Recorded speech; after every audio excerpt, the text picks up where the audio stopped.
दिनेश शेठ, आपण नगरसेवक म्हणून प्रचंड मताने निवडून आलेला आहात, आपला विजय झालेला आहे आणि आज आपण उपनगराध्यक्षपद आपल्याला मिळालेलं आहे. आपल्या काय भावना आहेत? लोकविकास महाआघाडीचे सर्व आमचे नेते आदरणीय राजकिशोरजी मोदी साहेब, बबनभैया लोमटे, साठे साहेब यांच्या नेतृत्वाखाली जे 20 नगरसेवकाची टीम आमची निवडून आलेली आहे आणि राजकिशोरजी मोदी साहेबाच्या आदेशाप्रमाणे आम्ही सर्व नगरसेवकाच्या संमतीने मला उपनगराध्यक्षपद दिलेलं आहे आणि ह्या पदाचा वापर शहराच्या विकासासाठी आम्ही करणार आहोत. आणि राजकिशोरजी मोदी साहेब, बबनभैया साठे साहेब यांच्या मार्गदर्शनाखाली शहरात सर्वांगीण विकासासाठी 5 वर्ष आम्ही पूर्णपणे प्रयत्न करणार आहोत. आमच्या माध्यमातून, लोकमन या चॅनलच्या माध्यमातून आपण आंबेजोगाईकरांना काय आवाहन करणार आहात?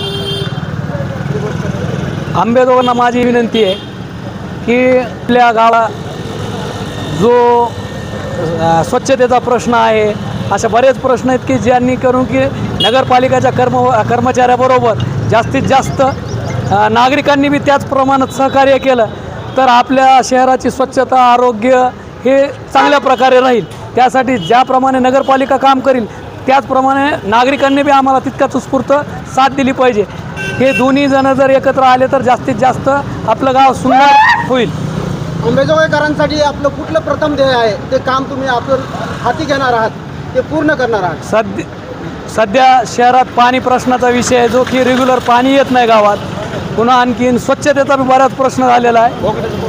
भोगवट्याचा प्रश्न आहे, ज्यांचे की लोकांचे भोगट मालकीत करण्याच्या ह्या प्रत्येक ज्यांचे नावं भोगवट्यात आहेत त्यांना मालकीत घेण्यासाठी हे सर्व प्रश्न आणि विकासासाठी गावाच्या जे जो करावं लागतं ते आदरणीय मोदी साहेबांच्या नेतृत्वाखाली आम्ही हे सर्व काम मार्गी लावू.